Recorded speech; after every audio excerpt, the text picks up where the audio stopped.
Live from the broadcast center in Los Angeles, this is KCAL9 News at 8. Now at 8, dramatic video as people rush to the rescue with power lines sparking and a car burning. Could Good Samaritans save that trapped driver?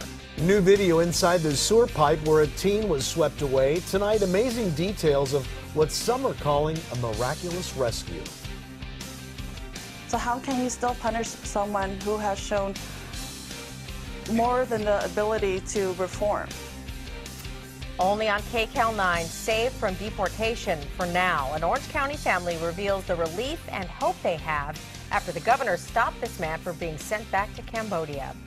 Hello, everybody. I'm Elsa Ramon. And I'm Juan Fernandez. Flames and smoke filled the air after a car crashed in Lake Elsinore. That's right. People actually ran towards the burning car to try and save the trapped driver. Tonight, KCAL9's Tina Patel has the dramatic video of their rescue efforts.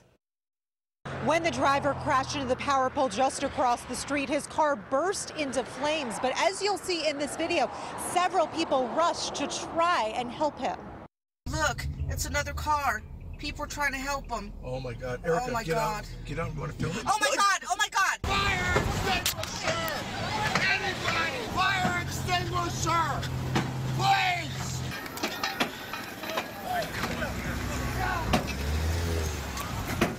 People were using hammers, what looked like wood, to try and break the glass to reach the driver. They were also yelling for a fire extinguisher, but it doesn't appear that anyone had one. Eventually, paramedics and officers arrived. They tried to save the driver, but he did not make it. Officials are not releasing his name yet, only saying he was 19 years old from here in Lake Elsinore. They're still investigating the cause of the crash. Some witnesses say they believe the driver may have been street racing with another driver. Officials have not ruled that out yet. The accident also knocked out power to a large part of Lake Elsinore last night, but Southern California Edison crews have now repaired the power pole and have everything back open here in this area. In Lake Elsinore, Tina Patel, KCAL9 News. Incredible new video tonight from inside a sewer drain where a 13-year-old boy fell and got swept away. The boy was rather missing overnight after he fell through a plank in Griffith Park into a pipe. Fortunately, crews found him this morning nearly a mile away near the 134 freeway just before it meets the 5. KCAL9's Dave Lopez has this amazing rescue. I'm across Zoo Drive at Griffith Park. Right behind me is a building that is no longer used by the sanitation department. This is where that 13-year-old boy jumped the fence, went on top of the roof, and started jumping up and down. And according to his cousins, he just flat out disappeared. Imagine being trapped inside the walls of this sewer pipe in the LA system. Water about 2 feet deep splashing all around you, filled with untreated raw sewage. That scenario happened to 13-year-old Jesse Hernandez. The Hernandez family told detectives that Hernandez and a couple of his cousins, they wouldn't say how many, left the picnic area, crossed Zoo Drive, and came through this area where it's all abandoned, and hopped a fence and wound up in front of this building, no longer used by the sanitation department. He climbed up onto the roof, according to his cousins, and he started jumping up and down on some plywood. The plywood broke and he disappeared. They called out his name, they couldn't find him. So somehow he fell from the rooftop through the plywood into a hole and wound up in the sewer system. So most probably he fell in and he slid, and it's very slippery all the way down. All the way down for about 3/4 of a mile. Somehow, he was able to stop himself in what is called an open chamber, an area where he was able to stay put and stand up. We isolated an area of 6,400 feet from the point of entry to we thought he could not go beyond a certain point. Using special cameras that float, rescue workers did everything they could to find them. After all, you couldn't put men into the system, so the cameras had to do the work, and they came up with a key clue just before 4 in the morning. One of the cameras showed handprints on the side of the sewer and an elbow. They pinpointed the area just off the 134 freeway. The freeway was shut down, the manhole cover was lifted off, and there he was. So once they pulled the lid off the manhole cover, he was just like right there. 2 of our workers looked in and he said, "Help." Right away, they lowered the hose, didn't want to think twice about it, pulled him up.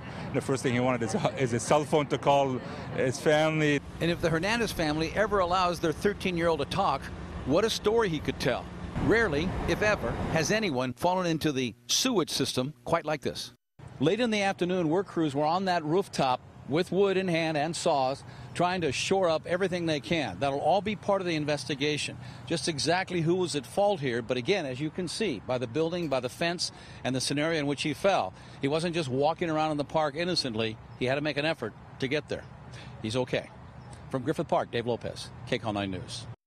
Still no solution for the homeless crisis in the Orange County area. Cities and the county are at a stalemate over where emergency shelters should be put up. There is a temporary fix, though, underway in Santa Ana. KCAL9 Orange County reporter Michelle Gili explains. Things are at an impasse as far as where emergency shelter will be built in Orange County for the homeless. There is a federal lawsuit about the homeless people's rights, and the cities are threatening to sue about the construction of tent cities in their particular communities. And then there's the situation behind me here. The homeless living in the Civic Center are technically supposed to be out tonight. The sign in Santa Ana's Civic Center Plaza of the Flag says there will be no camping beginning tonight. But for 150 or so sleeping in tents next to the Superior Court building, the homeless have been given a bit of a reprieve. At this point, until every single person within the Plaza of the Flags has an opportunity to have some type of options.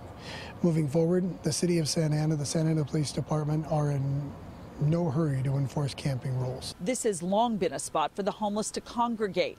Some of the people came here after the river trail was cleared out.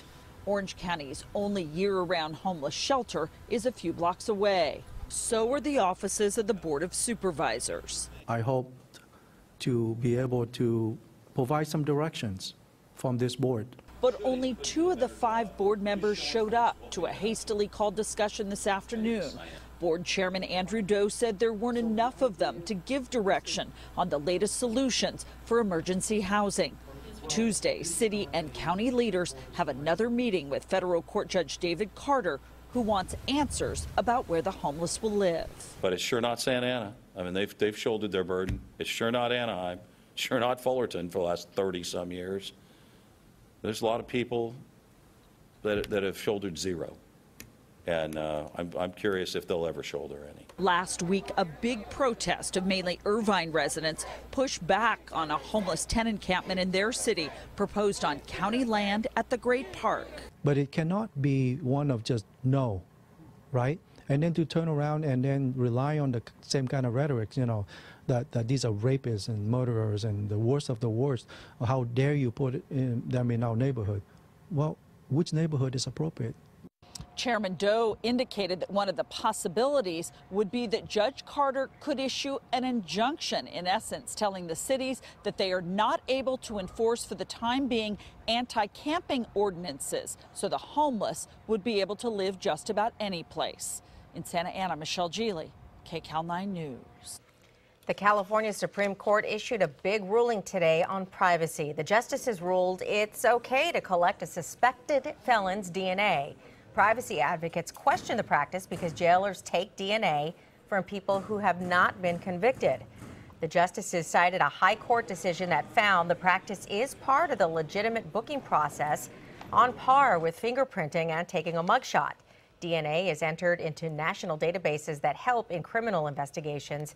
Today's ruling upholds Prop 69, approved by the voters in 2004. A manic Monday on Wall Street as the renewed threat of a trade war plunges stocks. The Dow Jones fell nearly 459 points to end the day at 23,644. The tech-heavy Nasdaq also took a tumble, falling more than 193 points to close at 6870.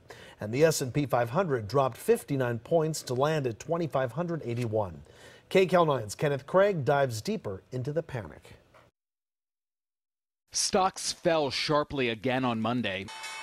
The Dow Jones Industrial Average was off nearly 2%, while the S&P 500 and Nasdaq saw even steeper declines. The first quarter of 2018 was the worst for Wall Street in like the last 2 years. Some big-name tech stocks were hit hard. Amazon plummeted more than 5% after President Trump's Twitter attacks on its business practices. You're seeing how affected Amazon can be for the first time in a negative way.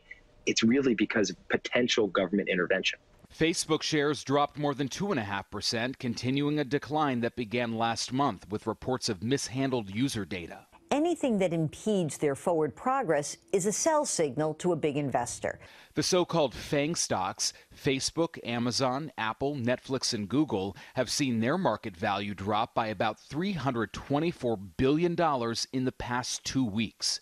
Investors were also reacting to China's decision to impose tariffs on some 1,200 U.S. commodities. The bottom line is the market just hates the uncertainty of how all this is going to get sorted out. The White House called on China to end its unfair trade practices instead of targeting what it said were fairly traded exports.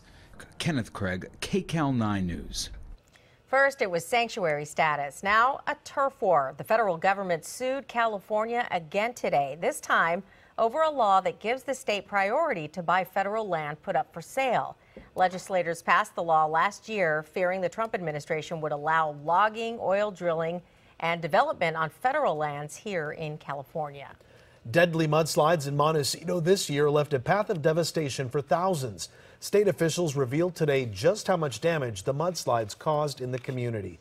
Insurance Commissioner Dave Jones announced there were over 2,000 insurance claims totaling over $421 million in losses.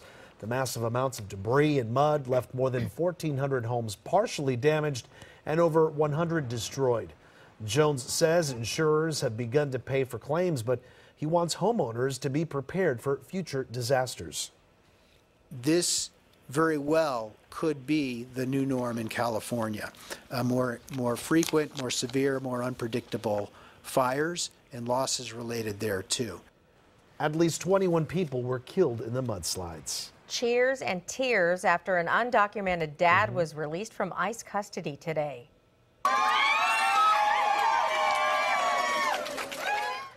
Fernando Carrillo was arrested last year while dropping off his 4-year-old daughter at daycare in San Jose. Well, today an immigration court judge in San Francisco decided Carrillo will not be deported, saying it's unsafe for him to return to Mexico.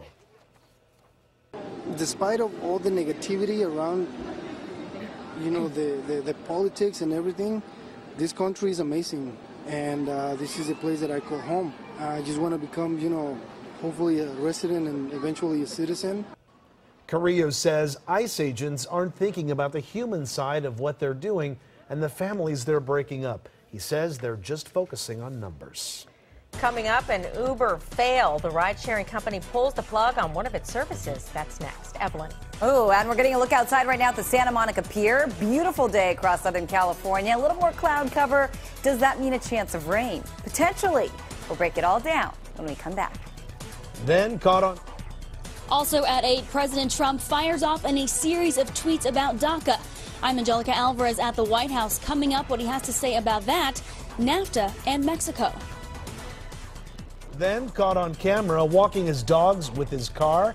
Was it animal abuse? But first, here's a look at the best of LA and Orange County tonight on KCAL9.com, where we are always on. KCAL9 News at 8. We'll be right back.